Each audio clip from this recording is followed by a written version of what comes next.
Good morning, everyone. I'm Jatin Verma. Hope you guys are doing fine. So, guys, ये है daily news analysis for 15th of October 2018. ये जो template change किया गया है, layout change किया गया है डेली न्यूज एनालिसिस का, this exhibits a new change in the way the DNA would be done from today onwards. इसका इन डेप्थ एनालिसिस हम करेंगे आज से, और साथ साथ प्रीलिम्स ओरिएंटेड डिटेल्स पे, एमसीक्यूज पे, मल्टीपल चॉइस क्वेश्चंस पे, चाहे वो पॉलिटी के हो चाहे वो करंट अफेयर्स के हो, फैक्चुअल डिटेल्स पे ज्यादा एम्फेसिस दिया जाएगा, क्योंकि अक्टूबर ऑलरेडी हम प्रीलिम से लगभग 6 महीने दूर है. तो इसके ध्यान में रखते हुए प्रीलिम्स को ज्यादा अच्छे से केटर करने के लिए एक ही इंटीग्रेटेड वीडियो में वीडियोस को डिवाइड ना करके इसे ज्यादा प्रीलिम्स के जो कॉन्टेक्स्ट है उसे ज्यादा जो है इन डेप्थ बनाया जाएगा. और इसके अलावा गाइज इस वीडियो का पीडीएफ डाउनलोड करने के लिए आप टेलीग्राम चैनल आईएएस तैयारी विद जतिन वर्मा पे जा सकते हैं.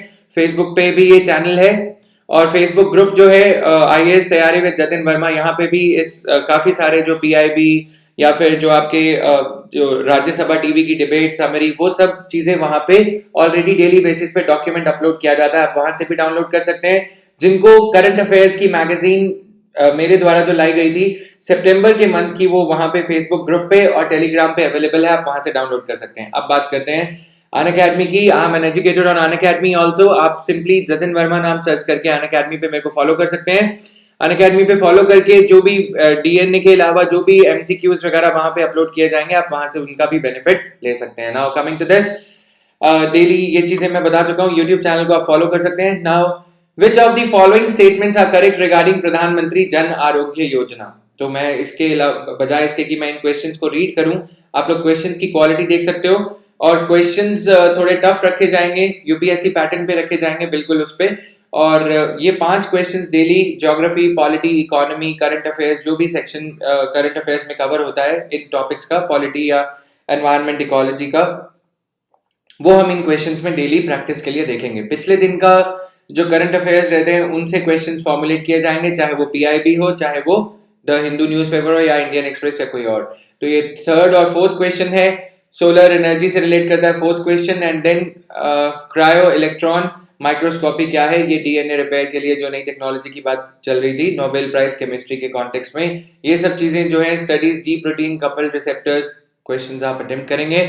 और गाइस प्लीज रिक्वेस्ट रहेगी, जज्बाती वे में रिक्वेस्ट रहेगी कि इन्हें प्लीज आंसर करें क्वेश्चंस को कमेंट सेक्शन में, अदरवाइज क्वेश्चन गायब कर दिए जाएंगे, right, depending upon your response. अब बात एडिटोरियल्स की. जर्नलिज्म आफ्टर मी टू, ये विमेन ओरिएंटेड टॉपिक्स पे एस्से लिखने के लिए पढ़ सकते हो कि जर्नलिज्म में इसका क्या इम्पैक्ट पड़ रहा है. दिग्गज जो प्रेस रिपोर्टर्स हैं उनके खिलाफ रेवलेशंस हैं, एलिगेशंस हैं, जो भी हैं, उसके बाद क्या होगा, राइट. और अनटेनेबल, ये एमजे अकबर की रेजिग्नेशन की बात करता है. ये छोटा सा एडिटोरियल पढ़ सकते हो, ज्यादा से ज्यादा 2 मिनट इस पे लगेंगे. Otherwise I will be uploading the daily editorial analysis at around 9 PM tonight. ठीक है, तो वो भी आप देख सकते हो. और एमसीक्यूज, पॉलिटी, इकोनॉमी, काफी सारे इंटरेस्टिंग फीचर्स इस छोटे से यूट्यूब चैनल को बड़ा बनाने के लिए यहाँ पे लॉन्च करे जाएंगे. Now when the judiciary rewrites a faith, तो ये जो साबरीमला इशू चल रहा है उसके ऊपर ये है. जक्सटापोज अगर इसे हम करें, ये एडिटोरियल विमेन एम्पावरमेंट या इनसे डील करता है. और यहाँ पे ये कहा जा रहा है, if a community believes in and establishes a religious practice as essential, it should be accepted. तो ट्रिपल तलाक जजमेंट, और इस कॉन्टेक्स्ट में आप इसे थोड़ा सा देख सकते हो. और imperative of impact assessment, the outcome of laws need to be analyzed before enactment. Legislation and policies in the country are of, ये जो चीजें हैं impact assessment की, आज हम पेज 7 पे एक न्यूज दी गई है, उसी के साथ ही इसी एडिटोरियल का भी एनालिसिस करूंगा वहीं पे. And then helping the invisible hands of agriculture, ये फेमिनाइजेशन ऑफ एग्रीकल्चर का जो एक मतलब पुराना टॉपिक है, लेकिन जीएसएम 1 के लिए और जीएसएम 3, जीएस मेंस पेपर 1 और GS mains paper 3, social issues में भी इसे देख सकते हैं. और इकोनॉमी में फेमिनाइजेशन ऑफ एग्रीकल्चर का इस पे क्या असर पड़ रहा है, क्या इसे लेबर फोर्स पार्टिसिपेशन रेट में लिया जाना चाहिए, और डेवलपिंग कंट्रीज में इसका क्या योगदान है, कृषि विज्ञान केंद्र का, ये सब चीजें इसमें कही गई हैं. नाउ रेजिस्टिंग द रेजिस्टेंस, ये एंटीबायोटिक रेजिस्टेंस मिसयूज को लेके एडिटोरियल से डील करता है.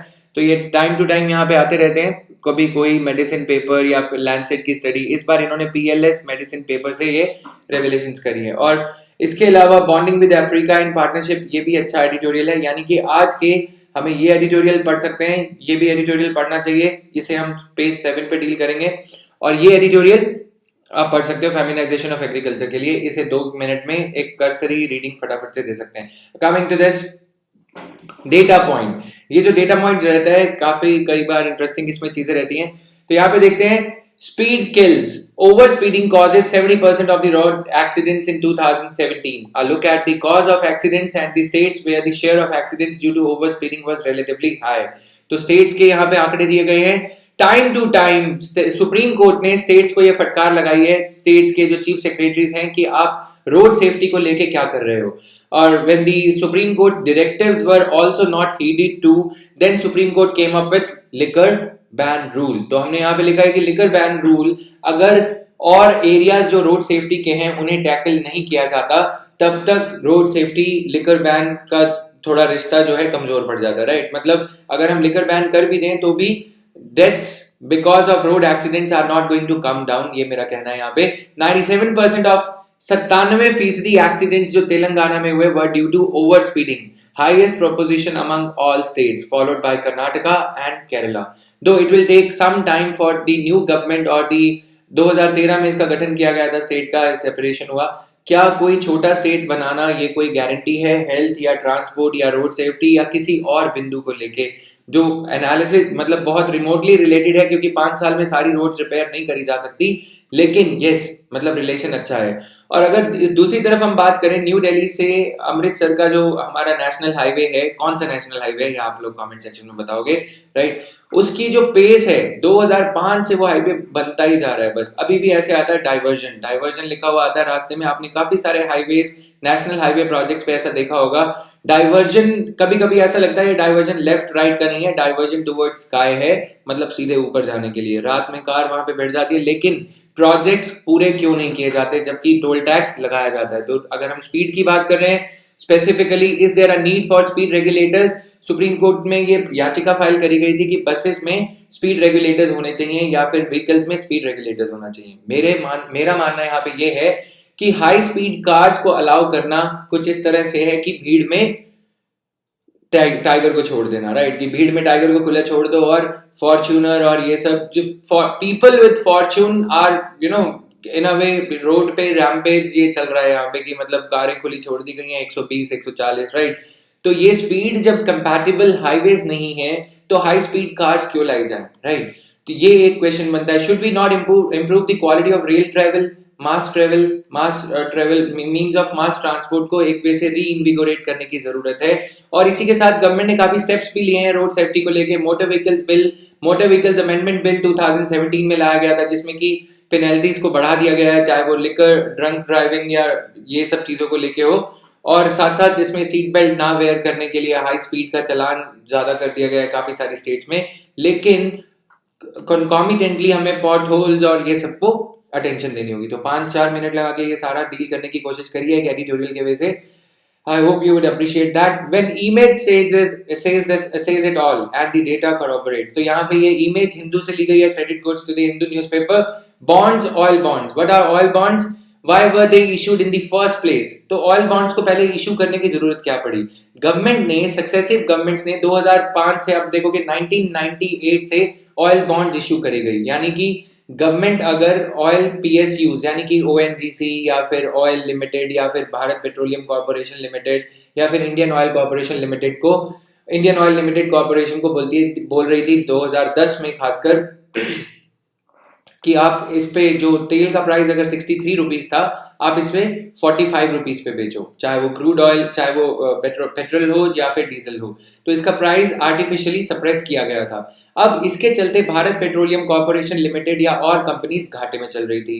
अब उनके घाटे की भरपाई करने के लिए उन्हें ये बोला गया कि आप 2005 में हमसे ये अश्योरेंस ले लो बॉन्ड्स के वे में, गवर्नमेंट बॉन्ड्स के वे में, कि आपको 2015 में ये पैसे दे दिए जाएंगे या 2018 में ये पैसे दे दिए जाएंगे या 2013 में दे दिए जाएंगे। इससे गवर्नमेंट का फिस्कल डेफिसिट यानी कि जो गवर्नमेंट का वित्तीय घाटा था वो बढ़ते चला गया। पहले प्रैक्टिस ये थी 2005 तक इन बॉन्ड्स को फुट नोट्स में मेंशन किया जाता था, बजट बनाने के दौरान इन्हें फुट नोट में मेंशन कर दिया जाता था, यानी कि इन्हें गवर्नमेंट की 2015 की लायबिलिटी या जिम्मेवारी दिखाया ही नहीं जाता था, ताकि गवर्नमेंट का भी फिस्कल डेफिसिट कम दिखाया जा सके, यानी कि सिचुएशन अच्छी नहीं थी लेकिन फिर भी अच्छी दिखाई जा सके।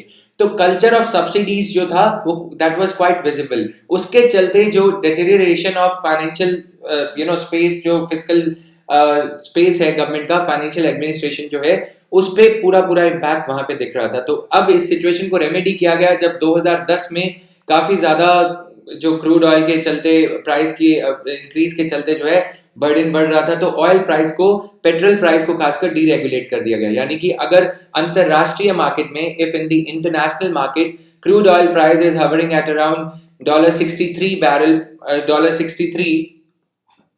पर बैरल, तो उतना ही इंडियन मार्केट में कस्टमर से चार्ज किया जाएगा। इसी के साथ 2014 में ये जो पेट्रोल, जो डीजल है, उसे भी डीरेगुलेट कर दिया गया और फिर एलपीजी स्कीम ये भी लाई गई।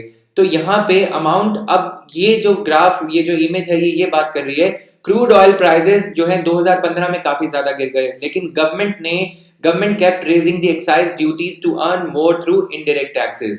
Interest payments due to oil bonds, interest payments क्योंकि ये जो पीछे का नुकसान था, जो बॉन्ड्स इशू करी गई थी 2005 में या 2007 में या 2008 में, उन पे जो ब्याज देना पड़ रहा था इन कंपनीज को, ऑयल मैन्युफैक्चरिंग कंपनीज को, मार्केटिंग कंपनीज को, उसका ब्याज का बर्डन तो बढ़ ही रहा था। गवर्नमेंट ने ये कहा कि भले ही इंटरनेशनल मार्केट में $45 पर बैरल अगर क्रूड ऑयल चल रहा है, तो हम यहाँ पे प्राइस कम नहीं करेंगे। जो $63-70 पे प्राइस रखा गया था, वही प्राइस कंटिन्यू करा गवर्नमेंट ने, ये कह के कि जो पहले जो बॉन्ड्स इशू करी गई हैं उनकी रिकवरी के लिए ये करना जरूरी है। तो इसी के चलते यहाँ पे ये जो स्टडी करी गई है बजट डॉक्यूमेंट्स की, उसमें से ये निकल के आता है कि due to oil bonds are सबसे इंटरेस्ट बर्डन काफी ज्यादा है, but are still only a fraction of the overall revenues. अब राज्य सरकारें, क्योंकि जीएसटी में ऑयल नहीं आता, क्रूड ऑयल जो प्रोडक्ट्स हैं वो जीएसटी के दायरे में नहीं आते, और इसीलिए गवर्नमेंट जो है अब ऑयल से कमाई कर रही है। दिल्ली में अगर बात करें 82 रुपीज पर लीटर जो प्राइस चल रहा है इसका, राइट, तो ये काफी ज्यादा है एक वजह से। अभी के हाल में जबकि प्राइसेस बढ़ते चले जा रहे हैं, उसके बाद भी गवर्नमेंट यहाँ पे कमाई कर रही है। Now bonds worth rupees 1.30 lakh crore still remain unpaid. यहाँ पे अगर हम बात करें ईयर्स की, तो ईयर्स के चलते by 2012 crude oil prices had hit a peak and combined with rupees depreciation, rupee depreciate होता है तो भी क्रूड ऑयल प्राइस पे एडवर्स इंपैक्ट पड़ता है। तो ये चीजें हमें स्टडी करनी थी कुछ। अब बिजनेस पेज की बात करते हुए, NBFC, non banking financial companies, यानी कि जो आप अपने स्मॉल टियर 2 टियर 3 टाउन्स में या टियर 1 टाउन्स में, सिटीज में भी देखते हैं, मुथूट फाइनेंस या फिर ऐसी जो कंपनीज हैं, तो वो कंपनीज जो काफी ज्यादा न्यूज में चल रहा है, क्योंकि IL&FS फियास्को जो हुआ है, यानी कि ये कंपनी का जो काफी चीजें सामने आई हैं, deteriorating financial prospects of this company, the fall from grace for the giant has shaken up India's financial market. NBFCs क्या काम करती थी? Non banking financial companies.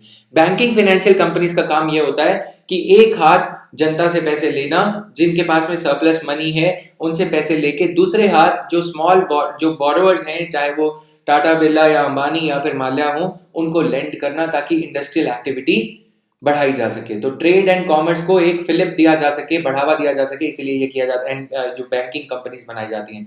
लेकिन अगर कोई बैंकिंग कंपनी जनता से पब्लिक डिपॉजिट एक्सेप्ट ना करके, सेविंग बैंक अकाउंट में पैसे जमा ना करके, किसी बैंक से, बड़े बैंक से, पीएनबी से या एसबीआई से या आईसीआईसीआई से कंपनी पैसा लेती है और आगे छोटे छोटे लोन, गोल्ड लोन या परचेज लोन या पर्सनल लोन देती है, तो उसे non banking yet finance company कहा जाता है। बैंकिंग का मतलब है दो पहलू, एक तो पैसा लेना और दूसरी तरफ पैसा देना। लेकिन अगर नॉन बैंकिंग है लेकिन फाइनेंस है, तो मतलब वो फाइनेंस कर रही है। तो ऐसा काम ये मुथूट फाइनेंस और ये सब करते हैं। अब इसके चलते इस राइटअप का ये कहना है, while there have been excesses in the space, NBFCs क्या करते हैं, बैंक से 9% ब्याज दर पे पैसा लेते हैं और आगे 13% पे देते हैं। 2010 में दोस्तों कुछ ऐसा हुआ था कि आंध्र प्रदेश में NBFCs, non banking financial companies, काफी ज्यादा एग्जॉर्बिडेंट रेट ऑफ इंटरेस्ट पे, 9% पे पंजाब नेशनल बैंक या एसबीआई या आईसीआईसीआई से पैसा लेके 36%, कई जगह पे ऐसा भी हुआ 38-40% आंध्र प्रदेश में ये पैसा दिया जा रहा था। आंध्र प्रदेश गवर्नमेंट ने इस लूट को रोकने के लिए एक बिल पास करा, जिसके चलते एनबीएफसीज की काफी ज्यादा जो रेवेन्यू था वो हिट हुआ, और वो अच्छा भी था, क्योंकि एनबीएफसीज जैसे आप देखते हो कि जो हमारे यहाँ पे फ्ली मार्केट्स लगती हैं या वीकली बाजार्स लगते हैं, उन वीकली बाजार्स को प्रोडक्ट्स, उनको लोन सुबह दिया जाता है या एक हफ्ते के लिए दिया जाता है, और शाम में या फिर एक हफ्ते के बाद वसूल किया जाता है। 5,000 के बदले कई बार एक दिन में भी 6-6 हज़ार लिए जाते हैं या 7 हज़ार, या फिर एक हफ्ते में 6 या 7 हज़ार लिए जाते हैं। तो एक्सेसेस की बात यहाँ पे ये है कि ऐसी एडवर्स प्रैक्टिस, ये जो रॉन्ग प्रैक्टिसेस हैं, मैल प्रैक्टिसेस हैं, ऐसी आज देखने को मिल रही थी। While there have been excesses in the space, NBFC space is heterogeneous, where there are some extraordinary business models, some mediocre ones, and some vulnerable spots.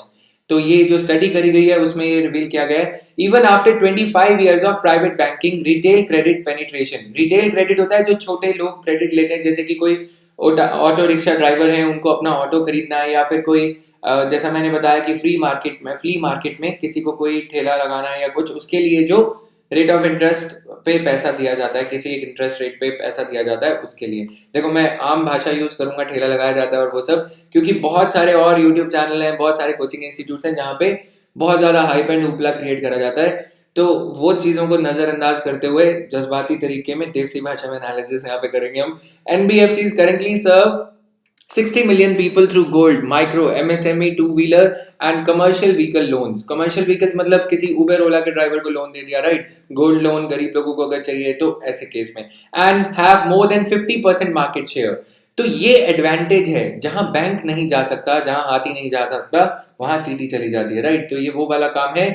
हाथी के लिए, माल्या के लिए बड़े बैंक हैं, छोटे हाथी या ऑटो के लिए यहाँ पे एनबीएफसी इस मार्केट सेगमेंट को केटर करते हैं। हमने लीड बैंक स्कीम देखा, लीड बैंक स्कीम जो 1970s में लाई गई थी, फिर नेशनलाइजेशन किया गया, उसके बाद भी privatisation of banking sector, Narasimham committee report, ये सब के बाद भी बैंक्स रूरल एरियाज में, अनवेंचर्ड एरियाज में पेनिट्रेट नहीं कर पाए थे, and that's why this NBFCs, this model serves a purpose. इसी के चलते बांग्लादेश का भी एक बैंक है जिसे नोबेल प्राइज तक दिया गया था, तो वो क्या है, कौन सा बैंक है, कमेंट सेक्शन में, आप कमेंट सेक्शन की धरती को पावन करते हुए आगे बढ़ोगे। हम आगे बढ़ते हैं। Asset liability mismatch arises because of two reasons, either being too reliant on short term borrowings, short term borrowing जो बैंक वगैरह से करी जाती है बड़े बैंक से, एनबीएफसीज उनको लंबी अवधि के लिए, जैसे अगर मैंने 2 साल के लिए अपने किसी बैंक से पैसे लिए और मैं आपको 5 साल के लिए दे दूं, तो एसेट लायबिलिटी मिसमैच हो जाएगा। मेरा एसेट कम है, लोन जो है मैंने दिया है वो मेरा एसेट है, लायबिलिटी क्या है, जो मुझे पीएनबी को 2 साल के बाद पैसे लौटाने, तो मैं इस पैसे का भुगतान कैसे कर पाऊंगा। Most new age NBFCs and some housing finance companies having large exposure to these developers and large ticket loans against property face large ticket loans, यानी कि 15 लाख का लोन दे दिया कोई प्रॉपर्टी पे, तो ऐसे केस में एसेट लायबिलिटी मिसमैच, तो ये कारण है। For them growth and margins will slow down post the recent IL and FS fiasco, the risk arose that some financial entities would have issues rolling over their maturing obligations। तो मतलब ये 2 साल और 5 साल वाला मिसमैच की बात है। However, that this liquidity constraint will cascade into distress for NBFC। देखो पहले बैंकिंग सेक्टर और फिर एनबीएफसी सेक्टर में अब स्ट्रेस देखने को मिल रही है। तो ये कुछ राइटर्स का कहना है, इसे एग्जैजरेट किया जा रहा है, इसे बढ़ा चढ़ा के बताया जा रहा है। स्टेप्स तो चाहिए, कुछ कदम उठाने पड़ेंगे रेगुलेटर को in order to safeguard financial firms on balance sheets as well as overall financial stability since we are going to be in a tighter liquidity। ये कहा जा रहा है MD and CEO axis securities. तो axis bank वगैरह जो बड़े bank हैं, ये एनबीएफसी को लोन देते हैं, ये एक्सपोज्ड है in the balance sheets of NBFCs. In the past, RBI has taken steps like opening up the repo window to ease liquidity concerns। यानी कि RBI ने ये कर दिया कि जैसे बैंक्स जो हैं गवर्नमेंट सिक्योरिटीज पे लोन बोरो कर सकते हैं, गवर्नमेंट सिक्योरिटीज को गिरवी रख के आरबीआई से मंदी हालत के दौरान, if the banks are not having sufficient liquidity, अगर बैंक के पास में पर्याप्त मात्रा में कैश अवेलेबल नहीं होता, तो फिर बैंक गवर्नमेंट सिक्योरिटीज को आरबीआई के पास में रेपो रेट पे गिरवी रख के उतनी ब्याज दर पे, रेपो रेट की ब्याज दर पे पैसा ले सकते हैं। ये विंडो सिर्फ बैंक्स के लिए रखी गई थी, लेकिन ये एनबीएफसीज के पास जो एसेट लायबिलिटी मिसमैच देखने को मिल रहा है, भुगतान नहीं कर पा रहे हैं एनबीएफसीज, उसके लिए उनको अब एलिजिबल कर दिया गया। यानी कि NBFCs, non banking financial companies भी अब गवर्नमेंट सिक्योरिटीज को गिरवी रख के आरबीआई के साथ, आरबीआई से लोन ले सकती हैं। तो RBI is looking at strengthening the ALM guidelines, asset liability mismatch guidelines को थोड़ा और जो है एक वे से प्रैक्टिकल बनाया जाएगा, कॉन्टेम्परेरी हालात को ध्यान में रखते हुए, ये कहा जा रहा है। And then while RBI has decided to conduct purchase of government securities under open market operations अक्टूबर में, कैपिटल मार्केट रेगुलेटर सेबी ने ये कहा है कि to further strengthen the norms to enhance the overall governance standards। Rating agency CRISIL ने भी अपनी recently release करी गई रिपोर्ट में ये कहा है, measures as the one announced by RBI on increase in the facility to avail liquidity for liquidity coverage ratio with effect। liquidity coverage ratio ये होता है कि जो लिक्विड कैश को मतलब लिक्विड कहा जाता है। The most liquid asset is cash, उसके बाद में गोल्ड। लिक्विड एसेट्स वो होते हैं जो बर्फ से पानी में बहुत जल्दी कन्वर्ट किए जा सके, यानी कि जो गवर्नमेंट सिक्योरिटीज हैं जैसे कि उनको कैश में अगर कन्वर्ट करना पड़े कस्टमर को पे ऑफ करने के लिए, कस्टमर को पे करने के लिए, तो वो बहुत जल्दी किया जा सकता है, राइट। तो इसके लिए ये लिक्विडिटी एडजस्टमेंट रेशो, लिक्विडिटी जो है कवरेज रेशो का एक क्राइटेरिया अपनाया जाता है। इसका फॉर्मूला ये है कैश इक्विवेलेंस, जैसे मैंने बताया गोल्ड। अगर किसी एनबीएफसी मुथूट फाइनेंस के पास में 1 किलो सोना पड़ा है तो 1 किलो सोने को बहुत ही जल्दी कैश में कन्वर्ट किया जा सकता है। तो ऐसे कैश इक्विवेलेंट एसेट्स को डिवाइड जब किया जाता है लायबिलिटीज, शॉर्ट टर्म लायबिलिटी से, तो लिक्विडिटी कवरेज रेशो निकाला जा सकता है। तो liquidity coverage facility to RBI ये फैसिलिटी चलाता है बैंक्स के लिए। अब ये फैसिलिटी ओपन मार्केट ऑपरेशंस के तहत ये आरबीआई ने लिक्विडिटी कवरेज रेशो इनको भी अक्टूबर 1, 2018 से एनबीएफसीज को इसके लिए एलिजिबल कर दिया गया है कि एनबीएफसीज भी अगर उनके पास में सोना या कैश या सोने जैसे एसेट्स या गवर्नमेंट सिक्योरिटीज हैं तो वो एनबीएफसीज आरबीआई के पास में गिरवी रख के हाल फिलहाल की आपूर्ति को पूरा करने के लिए कैश की आपूर्ति को आरबीआई से बोरो कर सकते हैं। तो ये चीज जो है इसके लिए 11% था पहले, अब इसे 13% कर दिया गया है बैंक्स नेट डिमांड। अब इनको ये कहा गया कि बैंक्स को भी अलाउ कर दिया गया कि मतलब पीएनबी के पास पहले पीएनबी का यदि 10 लाख रुपए पीएनबी लोन दे रहा था, 10 लाख करोड़ रुपए, तो उसमें से सिर्फ 11% ही, यानी कि 1 करोड़ 10 लाख करोड़ रुपए जो हैं 1,10,000 करोड़ रुपए ही सिर्फ इनको दे सकता था, राइट, एनबीएफसीज को। लेकिन अब उसे 2% और बढ़ा दिया गया है ताकि एनबीएफसीज का जो टाइम गैप अभी अरेंजमेंट के लिए उन्हें शॉर्टफॉल नहीं हो। 2013 report wanted changes to sexual harassment law. अब मी टू कैंपेन के चलते सोशल मीडिया पे जो कैंपेन चलाया जा रहा है उसमें ये कहा जा रहा है कि कहीं ना कहीं, माफ कीजिएगा, उसमें ये कहा जा रहा है कि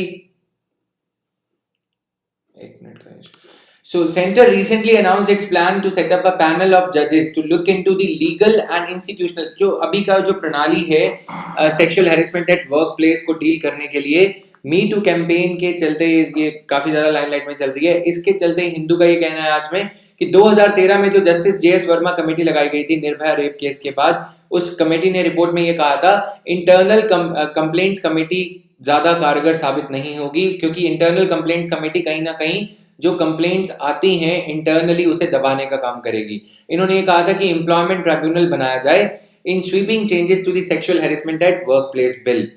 कुछ होटेल्स में यहाँ पे ऐसे दिल्ली में देखा गया है कि जहाँ पे ऐसे सेक्सुअल हैरेसमेंट की अभी कंप्लेंट आई थी 8-9 महीने 1 साल पहले, तो वहां पे कंप्लेंट्स को दबा दिया गया था होटल जो सीनियर स्टाफ है उनके कहने पे, और वो कंप्लेंट बाद में जब निकल के आई तो फिर पुलिस ने एक्शन लिया। तो ऐसा काफी जगह पे किया जाता है, कॉम्प्रोमाइज करवा दिया जाता है। तो इसके चलते जस्टिस जेएस वर्मा कमेटी ने ये कहा था कि ऐसा नहीं होना चाहिए, डायरेक्टली मैटर एम्प्लॉयमेंट ट्राइब्यूनल में जाना चाहिए। पैनल जो दिसंबर 16 निर्भया रेप केस के बाद बनाया गया था। Now at the time of submission sexual harassment prevention bill had already been passed by the Lok Sabha and was awaiting. Report आने से पहले ही, क्योंकि काफी उस टाइम पे प्रोटेस्ट चल रहे थे दिल्ली में, तो ये ऑलरेडी बिल पास कर दिया गया था। तो bill was this change of creating employment tribunals was not incorporated in the bill। तो कमेटी ने ये अनसेटिस्फैक्टरी बताया था कि इंटरनल कंप्लेंट्स कमेटी नहीं होनी चाहिए। और इससे पहले विशाखा गाइडलाइन सुप्रीम कोर्ट ने पास करी थी to deal with the instances of sexual harassment at workplace। Now report noted that an internal complaints committee as laid down under the proposed bill law would be counterproductive as dealing with such complaints in house could discourage women from filing complaints। Committee ने कहा था employment tribunal बनाया जाए, और ये भी कहा गया था कि जिम्मेवारी जो है एम्प्लॉयर पे डाली जाएगी। और स्पीडी डिस्पोजल ऑफ कंप्लेंट्स के लिए ये कहा था tribunal should not function as a civil court, क्योंकि कोर्ट कचहरी के काम में डिले ज्यादा हो जाता है। तो इसलिए ट्रिब्यूनल ने कहा था कि rather than having a court may choose its own committee, जो है अपना ट्रिब्यूनल जो है अपना प्रोसीजर खुद बनाएगा और जल्द से जल्द इस कंप्लेंट का समाधान कर सके। और committee said any unwelcome behaviour should be seen from the subjective perception of the complainant, यानी कि जो वुमेन कंप्लेनेंट हैं उनके दृष्टिकोण से देखा जाए कोई भी कंप्लेंट जो आएगी अनवेलकम बिहेवियर की, thus broadening the scope of definition of sexual harassment। तो कोई भी अगर क्वेश्चन आप लिखोगे इस केस में तो ये चीजों को आप याद रख सकते हो। Verma panel said an employer could be held liable if he or she facilitated sexual harassment, ठीक है, facilitation of sexual harassment, permitted an environment where sexual misconduct becomes widespread and systemic मतलब कि ऑर्गेनाइजेशन के सिस्टम में ही कुछ ऐसा चलन चल रहा हो तो एम्प्लॉयर अगर ऐसा परमिट करता है तो एम्प्लॉयर की गलती मानी जाए। Where the employer fails to disclose the company's policy on sexual harassment and wage, अगर डिस्क्लोज ही ना करी जाए तो भी उनको जिम्मेवार ठहराया जाए एम्प्लॉयर को। Fails to forward a complaint to the tribunal, internal complaints committee को शैम बताया था। इस कमेटी ने कहा था कि ये एक आई वॉश है कि मतलब सिर्फ आंखों को धोखा देने वाली बात है और इससे कुछ नहीं होगा। नाउ इसके अलावा अभी जो पिछले कुछ सालों में ये लॉ जो इवॉल्व हुआ है, even if like companies, big companies, okay, Infosys वगैरह या कोई भी कंपनी है, विप्रो या कोई, अगर कैब सर्विसेज भी अलाउ करी जा रही हैं, कंपनी ने एनलिस्ट करा है किसी कैब को और कैब में भी अगर कुछ गलत होता है तो भी उसको एक्सटेंडेड वर्क प्लेस के दायरे में लाया गया है। ये कमेटी ने नहीं कहा था या कहा था, लेकिन अब इसे कर दिया गया है, राइट। नाउ ये चीजें, company would also be liable to pay the compensation to the complainant. ये बात भी ठीक है कि कंपनी मुनाफा कमाने के लिए अगर ऐसा कर रही है, अगर पूरे इंतजामात नहीं किए जाते, if necessary arrangements are not made, then compensation जो मुआवजा जो स्कीम्स पास करी जा रही हैं डिफरेंट स्टेट्स में, हम तमिलनाडु की भी बात करेंगे तो वो कॉम्पेंसेशन कंपनी को देनी होगी। Panel also made several suggestions to encourage women to come forward and file complaints. The penalizing for example it opposed penalizing women for false complaints। अभी 50,000 रुपए पेनल्टी रखी गई है कि अगर false complaints होंगी तो abusive provision intended to nullify the objective of law। ये कहते हुए वर्मा कमेटी ने कहा था ये नहीं होना चाहिए, अब false complaints है तो भी उसे entertain करा जाना चाहिए। Verma panel also said that time limit of 3 months to file a complaint should be done away with। 3 महीने के अंदर अंदर कंप्लेंट होनी चाहिए, इसे भी खत्म करना चाहिए, ये भी इन्होंने कहा था। Now ये चीज है employment panel, tribunal should be appointed by a collegium। इन्होंने कहा था ट्राइब्यूनल को कैसे हेड करना चाहिए, collegium headed by chief justice and should comprise 2 retired जजेस और ये सब to ensure speedy disposal of complaints. Tamil Nadu notifies compensation for sexual abuse victims. Nipun Saxena versus union of India case में जो जजमेंट पिछले दिनों आई थी, उसके बाद सुप्रीम कोर्ट बेंच ने उस जजमेंट को ध्यान में रखते हुए तमिलनाडु की ये कॉम्पेंसेशन स्कीम है for victims of sexual abuse को इसे अप्रूव कर दिया है और इसके कुछ खास प्रावधान हैं जो आप पढ़ सकते हो, इसके नोट्स भी बना सकते हो।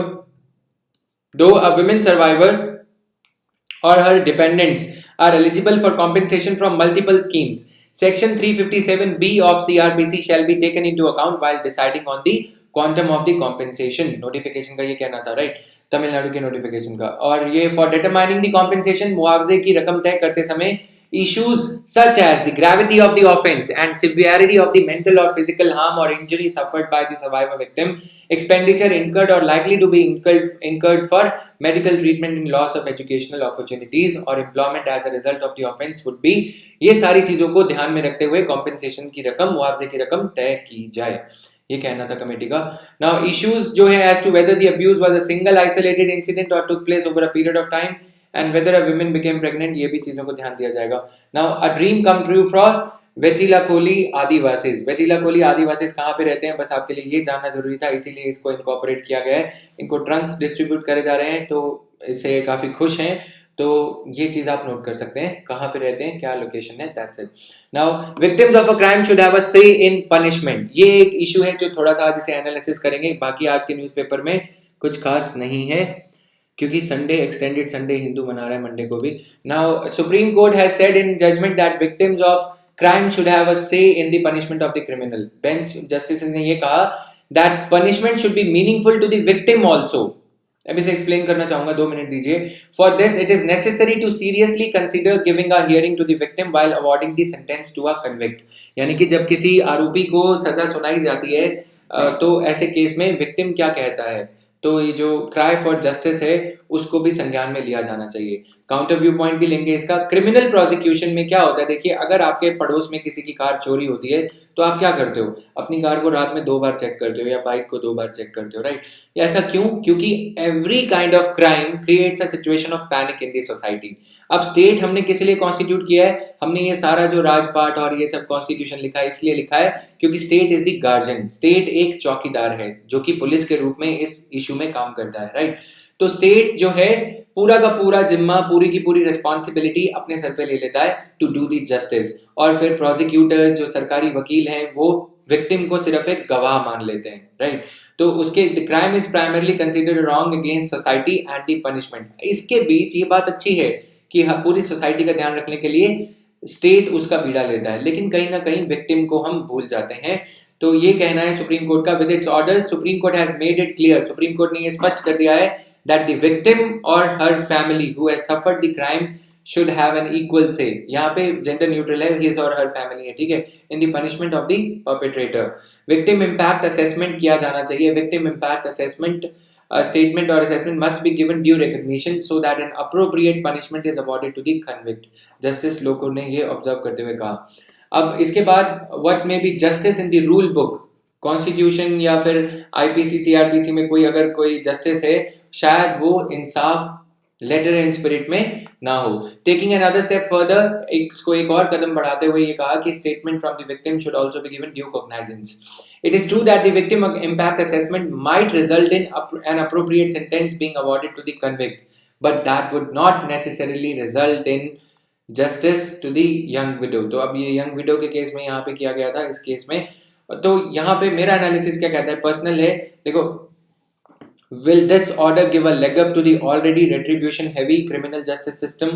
अगर हम जेंडर लॉज के अलावा और जो जितने भी अपराध होते हैं उसको देखें, अगर हमारी सोसाइटी में पेनलाइजिंग कल्चर है, ठीक है, कानून भले ही सजा दे ना दे, लेकिन once you are an accused you will remain an accused in the society, right? तो ये जो एक कल्चर है हमारे यहाँ पे, कानून ऑलरेडी बदले की भावना से काम करता है। बेंथम्स डॉग लॉ ये सब किया जाता है, राइट? कि मतलब अगर डॉगी कोई गलती करता है तो उसे चाबुक मारी जाती है। सेम वे में हम क्रिमिनल्स के साथ में करते हैं। वो बात ठीक है, दोनों कंपोनेंट होने चाहिए, सजा मिलनी चाहिए और उसके बाद में जैसे डॉग को ट्रेनिंग करी जाती है वैसे ही रिहैबिलिटेशन और या फिर हम ये कहें कि उन्हें रिफॉर्म करने की कोशिश करी जाए। जैसा फॉर एग्जांपल तिहाड़ जेल में काफी सारी ट्रेनिंग, मतलब कारपेंट्री की ट्रेनिंग या कॉबलर की ट्रेनिंग या जैसी जिसकी काबिलियत है वैसी ट्रेनिंग दी जाती है, ताकि जब सोसाइटी में वो आदमी रिलीज होकर निकले तो वो एक अच्छा इंसान बन के निकले, राइट? रिहैबिलिटेट अपने आप को कर सके। तो यहाँ पे अगर ये जजमेंट आ जाएगी तो ऐसे केस में क्या होता है कि मान लो कि किसी ने किसी को मारा या कुछ भी, कोई 2 किसान लड़ पड़े, तो ऐसे केस में आंख के बदले आंख वाला हिसाब जब हो जाएगा तो उसके चलते पूरी सोसाइटी जो है ब्लाइंड ही हो जाएगी। तो ऐसे केस में रिफॉर्मेटिव सिस्टम और दोनों, जैसे कि मिस किरण बेदी जब आईपीएस ऑफिसर थी तो उन्होंने क्या किया था, गीता ज्ञान का एक शुरू किया गया था यहाँ पे तिहाड़ जेल में कि जो भी रिलीजियस जो लेसन हैं वो दिए जाते थे। मैं ही नहीं ये बात कह रहा हूँ, इसी न्यूज क्लिपिंग के बिल्कुल नीचे खास बात इस डीएनए की ये है कि आप लोग चश्मा पहन के दिखता हूँ, चश्मा उतार के, Gita Upanishad help keep the Sohaib LIC positive in jail, ठीक है। Reading of the Hindu scriptures help former anchor Sohaib LIC see through the darkest days behind the bars in Tihar jail. So, who described himself as a devout Muslim, said he made sure he didn't miss out on his daily namaz while in jail. तो ऐसा बहुत जगह किया गया, right? तो मतलब ये चीजें एक्सपेरिमेंट्स दे यील्ड बेनिफिट्स। अगर हमारी सोसाइटी में देखें कि अगर कोई क्रिमिनल को एक बार रिलीज कर दिया जाता है तो फिर उसके बाद में सोसाइटी उसे बोलती है ये चोर है या फिर ये खूनी है या फिर कुछ भी, ठीक है। तो ऐसे केस में सोसाइटी कभी भी प्रिजन से रिलीज नहीं करती किसी भी आरोपी को, किसी भी वो सजा पूरी काट के आ गया लेकिन सोसाइटी अपनी सजा पूरी होने के बाद चालू करती है। तो ऐसे केस में अगर ये कर दिया जाएगा तो विक्टिम, कहीं ना कहीं विक्टिम का तो आक्रोश रहेगा, तो इसीलिए स्टेट को ही दायरे में रखना चाहिए। बात सिर्फ समझाने की थी, कोई जज्बाती नहीं होगा। Government panel struggles to define shell company after a large number of entities classified as shell company. Shell company क्या होता है कि जो एक नारियल बनाया जाता है कि मतलब कंपनी में काम कुछ नहीं हो रहा होगा लेकिन दिखाने के लिए अवैध कामों को करने के लिए एक शेल कंपनी बना दी जाती है, राइट? जैसे कि पनामा पेपर्स लीक में हो गया, या फिर कुछ शेल कंपनीज बनाई जाती है, काम होता है 2 नंबर का और उसे 1 नंबर का करने के लिए नारियल में घुसा दिया जाता है और फिर पैसा कर दिया जाता है वाइट। जैसे कि मान लो कि कोई कंपनी है, आपके नाम से कंपनी खोल देते, ठीक है, AK लिमिटेड या कुछ भी, या मान लो केजे लिमिटेड या जेके लिमिटेड कुछ भी, ठीक है। तो ऐसी कंपनी में जेके लिमिटेड में कोई 2 नंबर का प्रॉपर्टी का कब्जा छुड़ाया या फिर हवाला के पैसे जो हैं या फिर 2 नंबर के पैसे विमेन ट्रैफिकिंग के पैसे डाले और फिर उसे पास करके व्हाइट मनी दिखा दिया गया। जेके में क्या किया जाएगा, सिर्फ खाली कार्टन बेचे जाएंगे, ये दिखाया जाएगा कि इसमें माल बेचा जा रहा है, तो इसे शेल कंपनी कहा जाता है। लेकिन इसे डिफाइन कैसे किया जाए? मल्टी एजेंसी कमेटी बनाई गई थी कि इसकी डेफिनेशन फाइनलाइज करी जाए, लेकिन committee is seen to be grappling with the challenge, क्योंकि इसमें क्या है कि डाइवर्स ओपिनियंस हैं। और मल्टी एजेंसी कमेटी क्या होता है, जैसे कि फाइनेंस सेक्रेटरी या फिर आपके होम सेक्रेटरी या और कॉमर्स सेक्रेटरी हैं, उनकी एक जॉइंट जो मीटिंग करने के लिए कि उनके व्यू पॉइंट्स को ऑन बोर्ड लिया जा सके, इस डेफिनेशन को बनाते टाइम ये बनाया जाता है। लेकिन कुछ दायरे से फंस ज्यादा ना रह जाए, ज्यादा आ गया तो फिर जुडिशरी उसे रिपील कर देगी, राइट। अगर if it leads to violation of principles of natural justice or if it leads to unease of doing business, तो फिर इंडिया में बिजनेस करना मुश्किल हो जाएगा।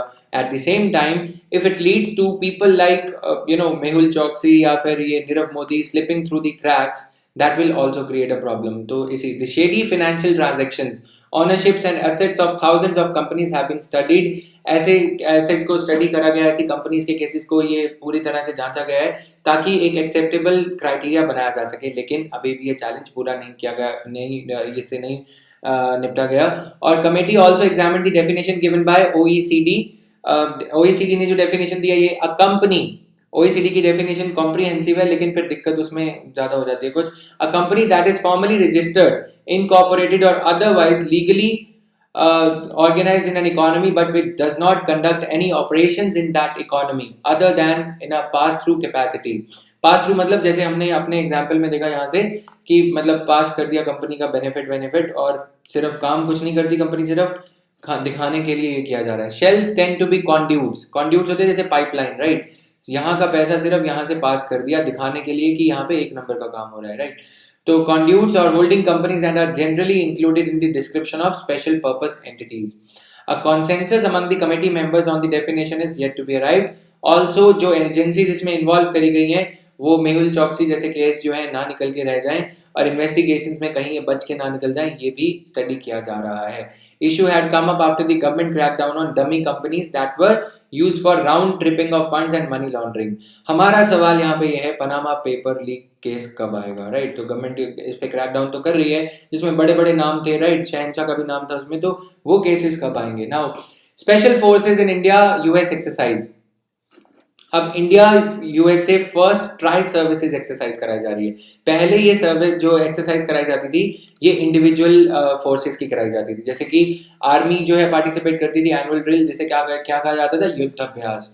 और फिर ऐसे ही कोप इंडिया ये एयरफोर्स की थी, हेलीकॉप्टर से कोप इंडिया याद रख सकते हो। Navies participate in exercise in Malabar involving Japan. Japan को मैरीटाइम एक्सरसाइज में ही इन्वॉल्व किया जाता था, ये ध्यान रहना चाहिए।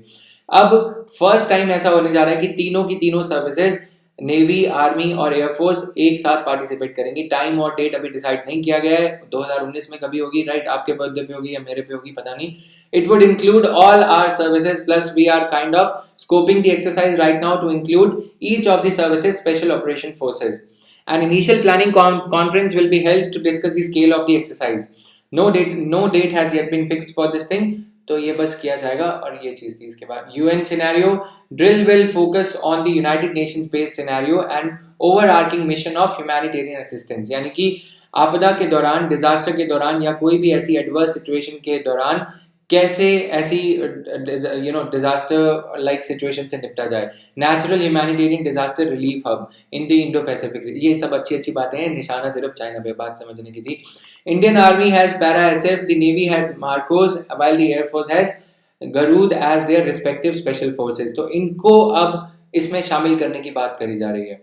दी जॉइंट ट्राई सर्विसेज ड्रिल जो है, पहले फर्स्ट 2+2 मीटिंग जो सितंबर में हुई थी, डिफेंस और foreign secretary of India, foreign secretary of USA and defence and foreign ministers from Indian side, उनको इन्वॉल्व करके work on it had begun much before. ये अनाउंस तो अभी किया गया था लेकिन पहले से ही इस पे काम चल रहा था। Centre to develop model shelters for homeless, ये एक और बात है जीएस मेंस पेपर 3 और जीएस मेंस पेपर 1 के लिए। अर्बन होमलेसनेस क्यों हो रहा है ऐसा? एक किसान जब बुंदेलखंड रीजन या झांसी रीजन से पंजाब की तरफ या फिर रिलेटिवली प्रॉस्पेरस स्टेट्स हरियाणा या फिर दिल्ली की तरफ पलायन करता है, तो यहाँ पे आके वो किसान जो कि एक समय पे जमीन का मालिक था वो होमलेस हो जाता है। अब उन्हें मॉडल शेल्टर स्कीम के तहत, ये दीनदयाल अंत्योदय योजना के तहत नेशनल अर्बन लाइवलीहुड मिशन में इंकॉर्पोरेट करने की जरूरत है, ये करा जा रहा है इनको। Model shelters will be permanent with all basic amenities for urban homeless. Adding financial assistance will be adding that financial assistance will be provided to the states and UTs for the same under the mission। अगर कोई भी राज्य सरकार ये shelter बनाएगी तो फिर उनको आर्थिक मदद union ministry of urban development ये देगी। ये सर्दियां आने से पहले ये सब किया जाता है, क्योंकि होमलेसनेस के चलते काफी ज्यादा सर्दी में, जाड़े के मौसम में मौत की खबरें भी आती हैं, न्यूज़पेपर में देखते हैं। करंटली 1001 शेल्टर्स हैं, ऑपरेशनल हैं, जो कि डे NULM के अंडर काफी ज्यादा स्टेट्स में, और सुप्रीम कोर्ट की जजमेंट, दिल्ली हाई कोर्ट की जजमेंट, दिल्ली को सरकार को फटकार लगती रहती है कि क्यों ये रिक्शा पुलर्स जो हैं सर्दी में सोते हैं बाहर और ये सब। सो फार 6 states have been identified where model shelters are to be established, और उन मॉडल शेल्टर्स के तहत बाकी स्टेट्स में भी, बाकी यूटीज में भी इस मॉडल को रेप्लिकेट किया जाएगा। अगर हम NULM की बात करें तो आप कमेंट सेक्शन में बताओगे NULM के क्या क्या फीचर्स हैं। मेरे दिमाग में जो ये पढ़ते पढ़ते एक फीचर आता है वो ये है दोस्तों कि क्या NULM को 2-वे इंटरलिंकेज नहीं करा जा सकता, यानी कि जैसे Mahatma Gandhi national rural employment guarantee scheme में यदि कोई members of SC and ST community if they are tilling their own land, own piece of land, अगर वो अपनी जमीन पे खेती करते हैं तो उनको मनरेगा के अंडर वेजेस दी जाती हैं। तो क्यों ना जात पात या कम्युनिटी कंसर्न से ऊपर उठते हुए अर्बन एरियाज में, जहाँ पे कि ये कल्चर जो माइग्रेशन का काफी ज्यादा है, इनको भी, इन रिक्शा पुलर्स को जो भी जहाँ से, या हमने और रीजन्स की बात करी, इनको भी अपना ही घर बनाने के लिए वेजेस देनी चाहिए, ताकि अपना ही घर बनाएंगे और यहाँ पे अनएम्प्लॉयमेंट की सिचुएशन को भी कंट्रोल किया जा सकता है। और जो ऑपोजिशन है, प्रधानमंत्री पकौड़ा योजना और ये सब जो आरोप है वो भी नहीं लगेंगे, राइट। मतलब ये काउंटर एलिगेशंस और कि अनएम्प्लॉयमेंट बढ़ रही है वो भी नहीं होगा। और जो ये एक रियलिटी है कि काफी ज्यादा माइग्रेशन होता है, तो उसको इस दृष्टिकोण से भी देखना चाहिए। For developing model shelters, states need to ensure that third party survey of urban homeless is completed in urban local bodies. Third party survey कराना पड़ेगा, चाहे कोई वो एक कुख्यात, मतलब मान लो कि कोई एक रिनाउंड NGO हो वो करे, या फिर कोई एक ऐसी बॉडी या मैकिन्जी और ये सबको ये सर्वे दिए जाते हैं, right, to identify the number of urban homeless and planning of shelters in that area. Development of model shelter will include constitution by the ULB। ये जो अर्बन लोकल बॉडीज है इन्हें एक एग्जीक्यूटिव कमेटी को कॉन्स्टिट्यूट गठन करना होगा, and shelter management committee consisting of specific representatives, तो ये किया जाएगा। नाउ वर्ल्ड न्यूज की बात करते हैं। सऊदी अरेबिया ने ये कहा है कि सऊदी अरेबिया, अगर USA की धमकी जो आ रही है कि एक प्रेस रिपोर्टर के गायब होने के बाद में क्राउन प्रिंस जो है मोहम्मद बिन सलमान के ऊपर ये इकोनॉमिक रिफॉर्म ड्राइव के ऊपर काफी ज्यादा सवाल उठाए जा रहे हैं कि एक प्रेस रिपोर्टर गायब हो जाता है, क्योंकि वो प्रेस रिपोर्टर जो थे वो क्रिटिकल थे, काफी नेगेटिव लिख रहे थे इनके बारे में, तो सऊदी अरेबिया एक मना के तो वहां पे लाजमी था कि वो गायब हो गए, राइट। तो ऐसे केस में मतलब ही said Riyadh would respond to any action with a bigger one. अब सऊदी अरेबिया के जो रिप्रेजेंटेटिव है उन्होंने ये कहा है कि अगर USA ने ऐसी कोई सैंक्शंस लगाई तो फिर इसको रिस्पॉन्ड करना पड़ेगा सऊदी अरेबिया को भी। और 30 मेजर्स, 30 ऐसे बिंदु आइडेंटिफाई करे गए हैं that it could implement to combat sanctions, USA की sanctions. These measures include using, अब यहाँ पे देखना ये होगा कि ईरान के ऊपर तो फटाफट से सैंक्शंस लगा दी जाती हैं, राइट, और भी कंट्रीज के ऊपर सैंक्शंस लगा दी जाती हैं। आगे हम मालदीव्स के बारे में भी बात करेंगे। लेकिन जब अपने ही एक ally, important ally, largest country in the West Asia, Saudi Arabia के ऊपर अब बात आई है, तो USA क्या करेगा? कहना और बात है, करने की बात यहाँ पे देखी जाएगी। Saudi owned Al Arabiya channel kingdom has over, ये इस चैनल में ये रिलीज किया गया। These measures include using sale of oil and arms, exchange of information between Riyadh and Washington को खत्म कर दिया जाएगा, and a possible reconciliation with regional arch rival Iran. तो ईरान का ये कहा जा रहा है कि ईरान, सऊदी अरेबिया और ईरान कभी एक नहीं हो सकते, लेकिन फिर भी ये कहा जा रहा है कि ये एक ईरान से हाथ मिलाने की बात यहाँ पे रखी जा रही है। Now wiping out 2018 gains, investors काफी ज्यादा बढ़ चढ़ के इन्वेस्ट कर रहे थे, क्योंकि जो इकोनॉमिक ड्राइव चलाई गई थी क्राउन प्रिंस जो है सलमान द्वारा, उसके बाद में इन्वेस्टर्स काफी ज्यादा कॉन्फिडेंस यहाँ पे दिखा रहे थे। लेकिन अब ये इस इंसिडेंट के बाद में 7% at one point on Sunday, ये जो सऊदी स्टॉक एक्सचेंज है वहां पे गिरावट देखने को मिली। और दूसरी तरफ टर्की ने ये कहा है, टर्की ने भी सऊदी अरेबिया पे प्रेशर डाला है कि सऊदी अरेबिया की जो मतलब टर्की की इस्तांबुल जो इसमें जाने के बाद ही उनको खत्म किया गया इस प्रेस रिपोर्टर को, राइट। तो वॉशिंगटन पोस्ट कंट्रीब्यूटर थे ये। vanished after entering the consulate on October 2 to obtain official documents for his upcoming marriage. And Turkey ने ये कहा है कि सऊदी अरेबिया को by accusing the kingdom of failing to cooperate with a probe into the journalist's disappearance. तो Turkey का ये कहना है कि मतलब जो इस्तांबुल का कॉन्सुलेट है सऊदी अरेबिया में, वहां पे इन्वेस्टिगेट करना चाहता है टर्की, लेकिन उसे इन्वेस्टिगेट करने नहीं दिया जा रहा सऊदी अरेबिया द्वारा। Now world news, China not ready for a deal. Donald Trump का ये कहना है कि चाइना ने उन्हें अप्रोच किया था एक हफ्ते पहले कि डील कर लेते हैं, ये जो ट्रेड वॉर चल रहा है उसको खत्म करने के लिए, लेकिन डोनाल्ड ट्रंप ने कहा कि उन्हें लगता है कि चाइना खुद ही रेडी नहीं है। China would love to make a deal, the president of USA says, but he says, I don't think they are ready yet. He said in response to a question, over last 6 months, USA ने additional sanctions, additional tariffs जो impose करे हैं, $250 billion worth of products जो China से import कर रहा था USA। तो उसने ये भी धमकी दी कि और ज़्यादा सैंक्शंस अब लगाई जा सकती हैं, और ज़्यादा जो सैंक्शंस नहीं, टैरिफ्स जो हैं चाइना से आने वाली गुड्स जो यूएसए में एंटर करती है उन पे लगाए जा सकते हैं। Mister Trump says that bilateral trade between US and China is not fair and balanced. He has also accused China of intellectual property theft ever since it took over. अब ये अच्छी बातें कर रहे हैं कि इनके आने के बाद में यूएस इकोनॉमी ने $11 ट्रिलियन वर्थ ऑफ गेन जो है रजिस्टर किया है। चाइना ने बहुत सारे ट्रिलियन डॉलर जो है लूज करे हैं, तो इनके लिए 3 तालियां। Now coming to world news, again India South Asia की बात करते हैं। Maldives court hears Yameen plea. Abdulla Yameen जो कि मार्जिन से हार गए थे अभी चुनाव में, उन्होंने ये कहा था सितंबर 3 को जो एक वे से कि ये रिजाइन कर देंगे अपने आराम से, बहुत ही आराम से, लेकिन अब उन्होंने ये कह दिया है सुप्रीम कोर्ट में अपने इलेक्शन रिजल्ट को चैलेंज किया है कि इलेक्शन जो है गलत था।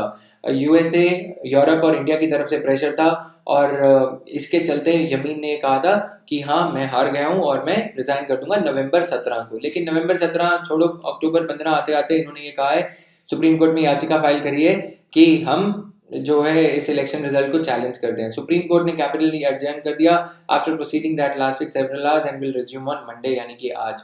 यूएसए यूरोपियन यूनियन की तरह सैंक्शन से डरा रहा है मालदीव्स को, जो कि सही भी है। अब्दुल्ला यमीन को रिजाइन करना चाहिए। इन्होंने मोहम्मद नशीद को जेल की सलाखों के पीछे डाल रखा है क्योंकि वो एक कंटेंडर थे पावर के, और जेल में डालने के बाद सुप्रीम कोर्ट के ऑर्डर आए। सुप्रीम कोर्ट ने कहा कि इनको रिलीज किया जाए, जो भी पॉलिटिकल लीडर्स को जो अरेस्ट किया गया उन्हें रिलीज करा जाए। उसके बाद सुप्रीम कोर्ट के जजेस ने जिन्होंने जजमेंट दिया था उन्हें अरेस्ट कर लिया गया और देश में इमरजेंसी लगा दी गई। ये इसका बैकग्राउंड है, मतलब कि मालदीव्स में इमरजेंसी लगा दी गई। और फिर इंडिया मालदीव्स के रिलेशन हमने देखे कि इंडिया को बोला गया 2 हेलीकॉप्टर्स को विड्रॉ करा जाए जो इंडिया ने तैनात कर रखे थे मेल में मालदीव्स में, मालदीव्स की जो राजधानी है वहां पे। और उसके बाद अब ये इलेक्शंस, और अब इलेक्शंस के रिजल्ट आने के बाद भी कहीं ना कहीं अब अब्दुल्ला यमीन जो है कुछ प्रॉब्लम क्रिएट करेंगे, रिजाइन इजीली नहीं करेंगे। तो यूएस और यूरोपियन यूनियन इनके पीछे हैं, क्योंकि चाइना की ग्रोइंग इंपॉर्टेंस जो है इनके कार्यकाल में काफी ज्यादा देखने को मिली है, जो कि यूएसए,